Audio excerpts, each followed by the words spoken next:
Hello, hello mon ami, je suis heureux de te retrouver dans cette nouvelle émission Face à Face et j'avais quelque chose à te dire avant même d'aller plus loin. C'est celle-ci. Tu es quelqu'un qui est précieux aux yeux de Dieu. Et c'est pour ça que Dieu t'a réservé des bénédictions spéciales. Je dis que Dieu a en réserve pour toi quelque chose de beau, de bon, de glorieux. Dieu a une histoire à écrire dans ta vie et ta présence sur la terre est quelque chose qui réjouit le cœur de Dieu. Et je sais également qu'au travers de ta présence, Dieu va toucher d'autres personnes. Dieu va t'utiliser pour enrichir des vies. En fait, partout où tu passes, partout où tu vas, la bénédiction de l'Éternel t'accompagne et enrichit d'autres personnes. Aujourd'hui, je suis avec un invité qui est, en tout cas, l'expression même de, comment je pourrais le définir, de quelqu'un qui se donne à 300%, et encore le chiffre est faible pour Dieu, ça fait des années que je le connais. Il m'impressionne de par son charisme, de par son engagement, sa fougue, sa détermination. Enfin, il va te le dire mieux que moi. Il s'appelle Manu, il est avec nous pour l'émission Face à Face. Manu, bonjour. Bonjour à toi qui nous écoutes. Bonjour Yanis, heureux d'être avec toi et avec ceux qui nous regardent et nous écoutent. Quelle joie pour moi de te recevoir pour la première fois sur le plateau de l'émission Face à Face. Tu es déjà venu à MCI il y a quelques années déjà et puis on se retrouve maintenant au travers d'une distance, mais on est proche grâce à la technologie. Manu, je suis ravi de t'avoir pour cette émission. Je sais que tu vas apporter beaucoup de choses. Tu es chargé. Je vais faire attention à ne pas trop appuyer sur le détonateur de peur que ça implose et explose. En tous les cas, dis-nous, et également présente-toi aussi pour ceux qui ne te connaissent pas. Dis-nous ce que tu fais maintenant. Parle-nous un petit peu de tout ça, de ton actualité. Bonjour, je m'appelle Manu Bolomik. Je suis en même temps pasteur. Et ici sur Toulouse, on est en train de faire sortir sur terre, par la grâce de Dieu et par la puissance de Dieu, une nouvelle église à Toulouse. Et à côté de ça, pendant 20 ans et même encore, toujours aujourd'hui, un artiste chrétien, rappeur aussi. Donc du coup, je parcours les quartiers difficiles, les prisons, les concerts, les lycées, les collèges, les zones européennes, africaines, dans les îles, un peu partout, en apportant la vie que Jésus donne quand on croit en lui, et dans tous les milieux. Donc du coup, même au Québec aussi, parfois dans des prisons et partout. Donc Dieu est bon, quoi, voilà. En gros. Manu, il fait partie de ces personnes qui vont là où ils ne doivent pas aller, c'est-à-dire que dans les prisons, dans les quartiers durs et difficiles, mais aussi dans les quartiers chics, pour prêcher l'évangile, pour rapper. Et puis, il fait ce que tout le monde ne fait pas parce qu'il n'est absolument pas conventionnel, Manu. On ne peut pas t'enfermer dans une boîte. D'ailleurs, c'est vraiment particulier puisque maintenant, tu es pasteur, mais tu n'es pas que pasteur, comme tu le dis. Tu fais également le tour de la francophonie pour partager ce que Dieu a mis sur ton cœur. Et en parlant de ça, je veux juste commencer par un verset qui m'a interpellé lorsque j'ai reçu un petit peu le déroulé de ton partage. C'est ce verset, Psaume 51, verset 5, où il est dit: Voici, je suis né dans l'iniquité et ma mère m'a conçu dans le péché. Alors, c'est pas franchement un verset que j'aurais choisi pour introduire ma vie, mais pourquoi toi tu l'as choisi ? Je l'ai choisi parce que je suis né dans un ghetto au Cameroun, vraiment pire qu'un ghetto, Yaoundé, Madagascar, ceux qui connaissent. Et puis, mon grand-père avec 11 enfants, ma mère était la première. Normalement, elle est censée réussir et puis éduquer les autres enfants. Et à 17 ans, elle est arrivée enceinte. Ça a été un déshonneur pour toute la famille, dont mon grand-père s'est mis à boire. Ça a été terrible. Déjà dans un ghetto, t'es dans la galère. Mais si t'es un enfant bâtard, comme on m'appelait petit, dans un ghetto. C'était terrible. Donc, du coup, j'étais pas attendu. Mon père n'a pas voulu épouser ma mère. Ma mère a su batailler. C'était terrible. Du coup, je sais que j'ai été conçu dans le péché, comme beaucoup d'enfants aujourd'hui, dans la façon de vivre et même dans l'attente de la famille. Et j'entendais les discours des gens quand j'étais petit, des oncles, des gens tout autour. Ça a été terrible à l'école. Chaque fois, dans son acte de naissance, quand tu as le nom du père, c'est barré, il n'y a rien d'écrit. Donc, du coup, c'est bizarre. C'est comme ça qu'on est né et voilà. T'as porté une étiquette qui t'a fait souffrir ou au travers de ce contexte un peu difficile, ta mère t'a quand même préservé? Ou t'as ressenti tout le poids du jugement? Elle a fait ce qu'elle a pu, ma mère. Parce qu'elle a dû reprendre les études, s'éloigner parfois de la maison. J'ai grandi avec mes grands-parents. On était peut-être 17 dans la maison. Donc, c'était toujours joyeux comme des Africains. Mais dans cette joie, j'avais cette solitude et cette tristesse qui, après, s'est transformée en colère et en haine, quoi. Ça s'est traduit comment tout ça dans ta vie de jeune adulte? Ça a été au début le manque parce que mon anniversaire c'était en novembre et Noël c'était en décembre. Pour un enfant, ça se traduit par un manque. Et à l'adolescence, encore les moqueries, ça se traduit en violence. Donc immédiatement, on est rentré dans du rap violent, dans le monde de la nuit. Du coup, ça se traduit mal. Et puis, on tourne mal. Et d'abord dans sa tête, et ensuite après en réalité, et vivant dans un ghetto. Le tout cumulé, ça a fait un cocktail Molotov qui allait bientôt exploser. C'est ça qui est compliqué et difficile. À quel moment tu as décidé de changer? À quel moment tu es devenu la personne, en tout cas l'embryon de la personne que tu es maintenant?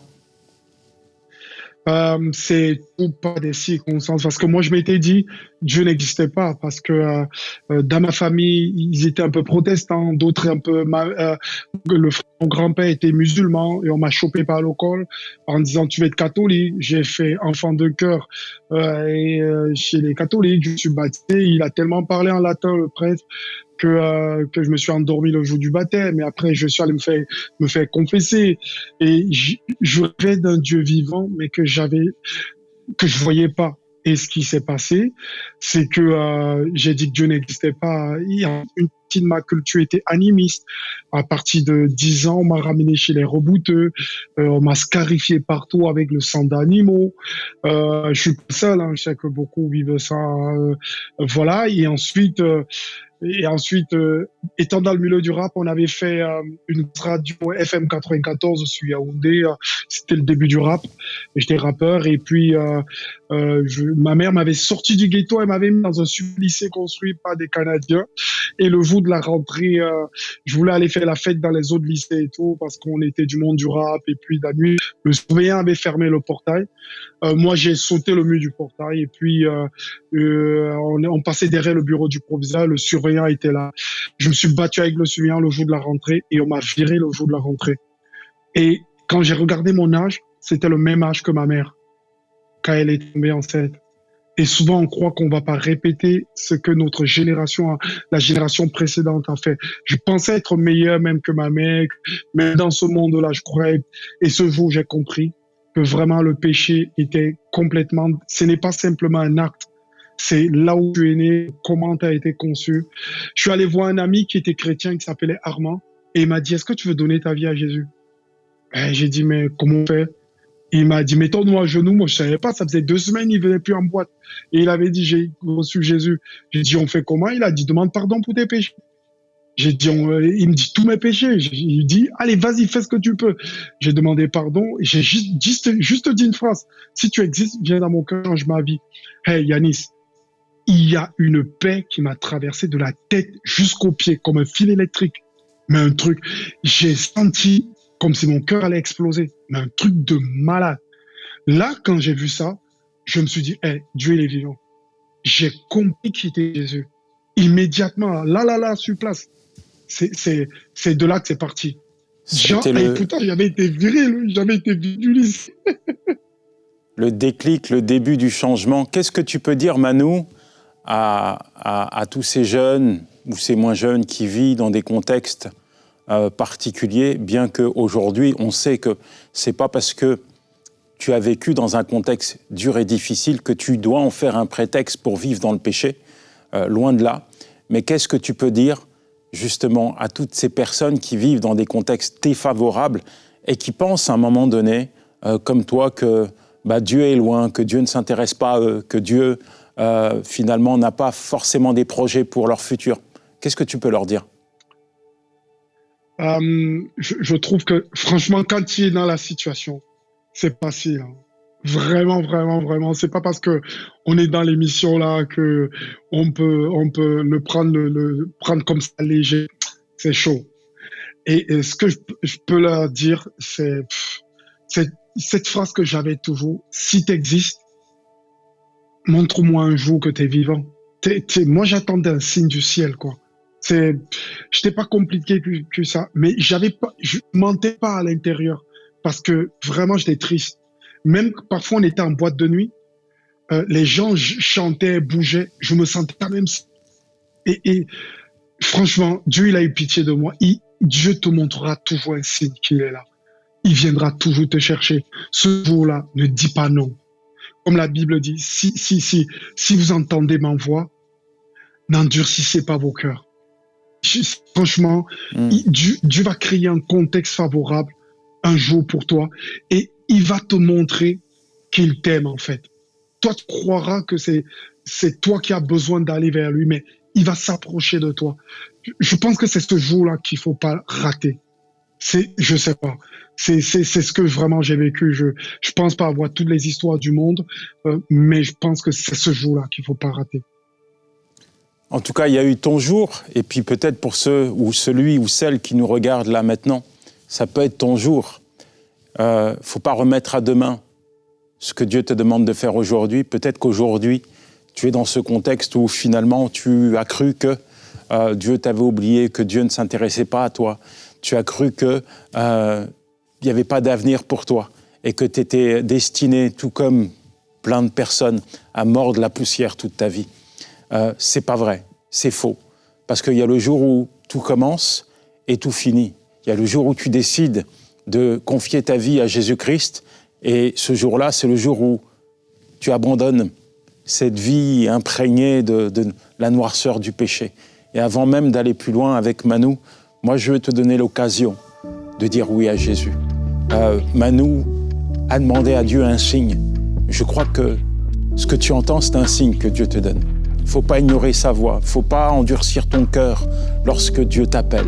Peu importe qui tu es, peu importe où tu es, tu as le droit de confier ta vie à Jésus. Alors, si tu le souhaites, tu peux dire avec moi, Seigneur, je te donne ma vie. Fais-le comme Manu, comme moi, comme plein de personnes. Dis-lui, Seigneur, je te confie ma vie. Seigneur, je me repens de mes péchés et je décide maintenant de te suivre. Je m'abandonne à toi et je te demande de me guider dans tes projets parfaits. Et alors que tu fais cette prière, je te garantis que tu n'auras pas juste un signe. Dieu va te montrer de manière palpable et visible qu'il est avec toi, qu'il t'accompagne. Et il va te donner la force et la capacité, la détermination à vivre une nouvelle vie avec lui. C'est ce que Manu a vécu et a expérimenté. Manu, tu as écrit un livre qui s'appelle « Résurrection ». Résurrection, c'est un mot qui est fort, parce que quand on parle de résurrection, on parle d'un mort qui revient à la vie. Résurrection, mais je veux dire, tu n'auras peut-être pas le temps de nous raconter toute ta vie, mais pourquoi ce mot? J'ai envie de savoir où tu as été pour... Tu sais, je veux dire, moi, je n'étais pas parfait. Ouais, il y a des moments dans ma vie où je me suis dit, là, t'es mort, ta conscience, elle est brûlée, quoi, parce que tu as été trop loin. Mais pourquoi, toi, t'en arrives à te dire, ouais, résurrection? Non, il faut que je l'appelle résurrection. Qu'est-ce qui s'est passé? Non, mais on peut être mort de plusieurs manières. Alors que j'étais dans ce monde de violence, d'oppression, de péché, de sexuel horrible et tout, en fait, la mort, c'est quand tu ne crois plus que tu peux vivre autrement. La mort, c'est quand tu penses que tu es bloqué que rien ne peut se passer. Quand tu sais, quand tu vis dans un ghetto et que le jour de Noël, t'as ton grand-père qui arrive et qui amène plusieurs cadeaux aux enfants. Il donne, parce que mes cousins avaient l'âge de mon même âge, il donne des cadeaux à ses enfants et tout. Et c'est le soir de Noël, tu as 8 ans, et qu'il donne à tout le monde, et que toi, tu n'as pas de cadeau. Il regarde une tante qui est un peu âgée parce qu'il est surpris, toi, tu n'as rien, tu attends quelque chose, ton père ne pense pas à toi, ta mère n'est pas là. Et la poupée qu'une tante avait, il dit à ma tante, est-ce que tu peux partager avec Manu? Quand tu es un enfant dans ce monde et que tu te dis, même à Noël, même à ton anniversaire, tu n'as rien. La première fois que j'ai fêté mon anniversaire, c'est quand je suis arrivé en France, j'avais 18 ans. J'avais jamais fêté mon anniversaire. Mort, c'est quand il n'y a plus de foi en toi. Tu ne crois plus que demain, le jour peut se lever. Et tu as comme une mort dans toutes tes capacités. Du coup, au lycée, j'ai commencé à tricher. Tu crois plus à ton intelligence, tu crois plus au don que Dieu t'a donné, tu crois plus au talent que tu as. T'es mort. En fait, t'es mort. T'es mort. Quand j'ai donné ma vie à Jésus, cette paix que j'ai ressentie, cet amour, il y a comme un volcan qui s'est allumé, comme si on mettait un feu dans mon cœur. Je reprenais vie. C'est ça la différence. C'est ça Jésus-Christ. C'est de reprendre vie. Oui, j'ai demandé pardon pour mes péchés, mais plus que ça, j'ai senti la vie revenir. Mais le goût de vivre, la joie de vivre. Oh, j'avais encore rien qui était arrivé, mais je savais que demain n'allait plus être pareil. Ça, Amen. c'est fou. C'est ça, en fait. C'est ça la C'est- mort. Et c'est ça la résurrection. C'est fort, c'est très fort. Tu as choisi un verset qui est également très parlant. Jérémie 1, verset 5. « Je te connaissais avant même de t'avoir formé dans le ventre de ta mère. Je t'avais mis à part pour me servir avant même que tu sois né. » Je te repose encore la question, sans forcément revenir sur les réalités qui étaient la tienne dans ton enfance. Pourquoi ce verset ? Je l'ai mis ce verset parce que quand, quelque temps, quand j'ai suivi Jésus et que mes capacités ont commencé à renaître, toute capacité, déjà au niveau scolaire, j'ai rattrapé mon retard, je fais la classe première, terminale, et je suis allé à l'université et j'ai jamais redoublé et je suis jamais allé au rattrapage.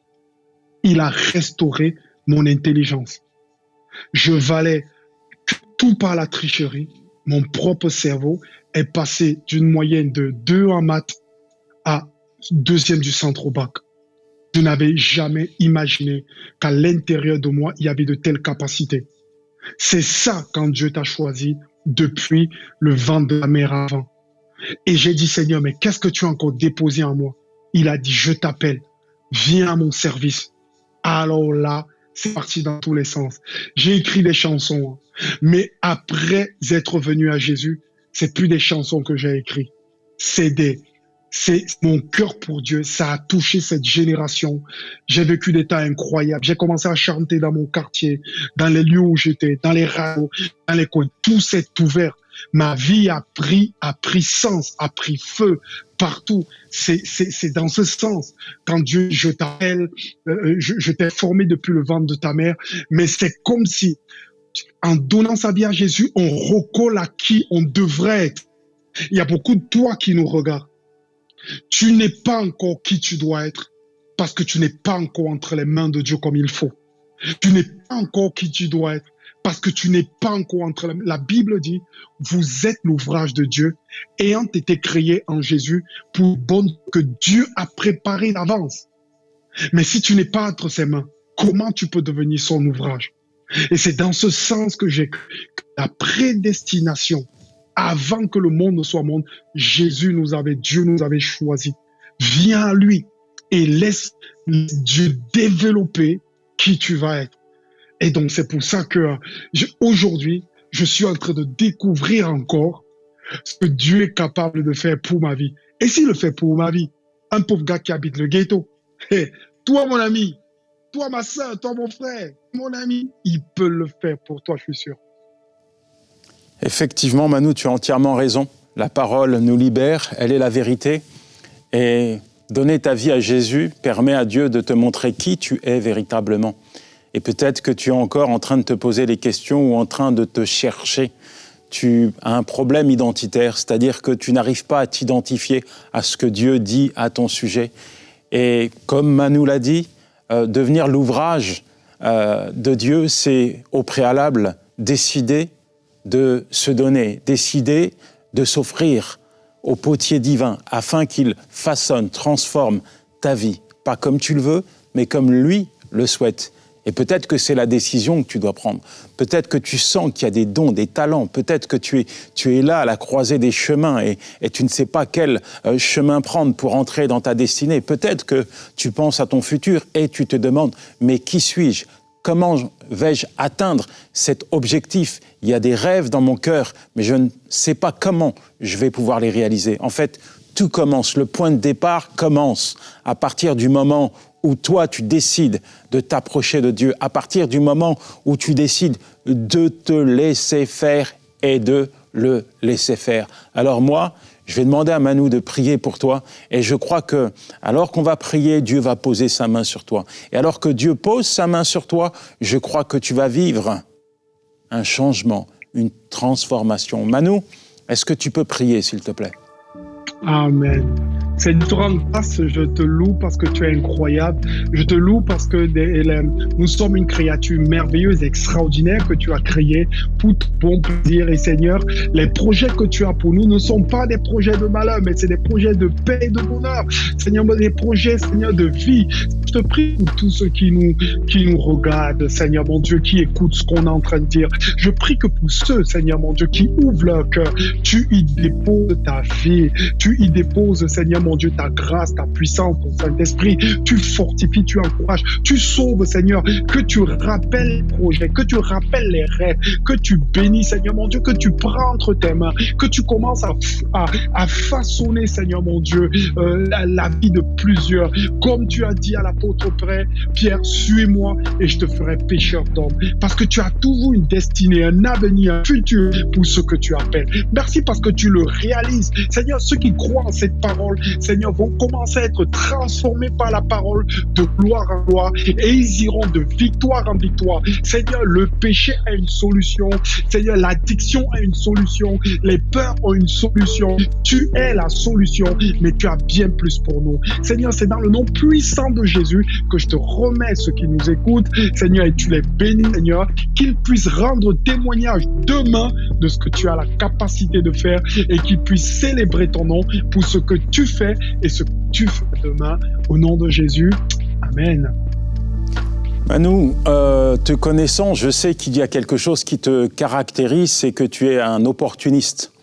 Je vois que lorsque tu vois une opportunité, une porte qui s'ouvre pour partager le message de l'Évangile au travers de cette expérience que tu as vécue, notamment à la jeunesse, tu le fais et tu fais au-delà même de ce que beaucoup de personnes font, puisque tu investis également beaucoup de ressources financières pour mener des projets. Tu l'as fait dans les prisons et tu le fais dans des campagnes où tu vas rapper, etc., dans des endroits où finalement on n'a pas envie forcément de mettre les pieds. C'est quoi ta vision, Manu, pour les jeunes ?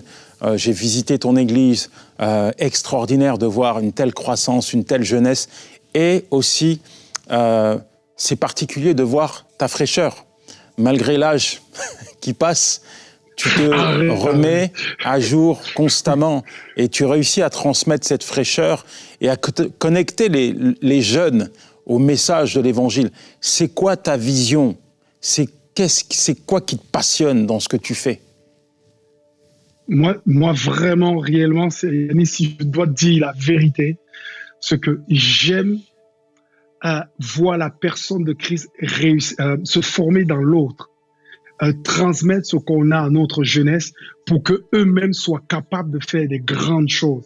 J'aime voir des jeunes que j'avais à côté de moi exploser, bénir, transformer des vies. J'aime voir des jeunes ingénieurs créer, j'aime voir des jeunes chercheurs chrétiens, j'aime voir des entrepreneurs créer des sociétés, j'aime voir des jeunes réussir dans leurs études, j'aime voir des jeunes se mettre au cinéma, j'aime voir des nouvelles filières ouvertes, j'aime voir des jeunes aller implanter des grands lieux de culte, des églises. Je rêve pour la jeunesse. Le plus grand bonheur, c'est quand tu es père de quelque chose, quand tu sèmes dans quelqu'un et que tu vois ce que la personne devient, tu sais que tu peux mourir tranquille. Ça, c'est un bonheur. Quand tu n'as pas vécu le bonheur de la paternité spirituelle, c'est ça qui me passionne. C'est de voir des jeunes qu'on a eu à côté de nous progresser, grandir. Et vraiment, quand une jeune fille, elle veut me voir, elle me dit, avec mon mari, nous sommes maintenant dans le ministère.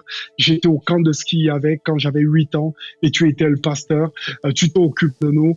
Est-ce que tu peux venir voir ma jeunesse? Mais je me dis, je peux dormir tranquille. J'ai réussi. Quand je vois un jeune m'appelle en disant, ben, est-ce que tu sais que dans mon église où on est 2000, 3000, viens, tu étais là, tu étais mon pasteur. Je me dis, tranquille, qu'un autre, ça c'est le bonheur des couples, des jeunes, des gens qu'on a aidés, aimés, pleurer avec eux. Ça, c'est le bonheur. C'est le bonheur. Je trouve qu'il y a un autre bonheur dans le service de Dieu. C'est le bonheur de la transmission. Ça, c'est fort. Eh bien, écoute, puisqu'il ne nous reste pas beaucoup de temps, je vais te demander de prier pour notre jeunesse parce qu'elle doit avoir sa place à l'Église, parce qu'elle a sa place dans le plan de Dieu. Et vraiment, il est important que chaque jeune puisse trouver sa place et que chaque leader d'Église puisse donner la place à la jeunesse. Est-ce que tu peux prier pour ça, Manu ? Amen. Seigneur, je te prie enfin que vraiment tu bénis notre jeunesse. Seigneur, mon Dieu, des jeunes capables, des jeunes appelés, des jeunes consacrés, des jeunes forts, des jeunes remplis d'autorité, des jeunes remplis de talent. Seigneur, mon Dieu, ils se lèvent par-dessus toute cette francophonie dans nos églises. Ils sont là, elles sont là. Seigneur, je prie enfin que tu les équipes encore, que tu les remplis de ton Saint-Esprit, que tu les envoies, qu'ils commencent le travail, qu'ils commencent petit, mais qu'ils rêvent grand. Seigneur, je prie afin que tu ouvres les portes. Tu bénis tous les leaders d'église, les leaders de ministère. Seigneur, mon Dieu, qu'ils trouvent des pères et des mères spirituels, qu'ils trouvent des personnes qui vont les équiper, les envoyer. Seigneur, merci, Seigneur. Permets que plusieurs laissent leur place, élèvent des jeunes, leur mettent en situation, les bénis, les transmettent, Seigneur, au nom de Jésus, dans la sainteté et dans ta grâce. Seigneur, merci, Seigneur, de bénir cette jeunesse qui est magnifique, extraordinaire, talentueuse. Seigneur, mon Dieu, cette jeunesse lumineuse. Seigneur, pour le nom de Christ, que plusieurs âmes soient sauvées, que plusieurs découvrent ta parole. Et Seigneur, mon Dieu, qu'on assiste à une multiplication d'ouvriers, d'églises, de ministères, Seigneur, mon Dieu, au travers des jeunes qui se lèvent. Au nom Amen. De Jésus. Amen. Amen. Merci Manu pour toutes ces pépites que tu nous as communiquées. Que le Seigneur te bénisse abondamment. Alors nous saluons ton épouse, tes enfants. Nous saluons également l'église qui se trouve à Toulouse. Où particulièrement à Toulouse ? On est à côté de Patte-d'Oie, métro Patte-d'Oie à Toulouse, près de l'avenue Grande-Bretagne. C'est vraiment une église naissante, elle est extraordinaire, c'est la rencontre. Et franchement, c'est incroyable. Une vie incroyable.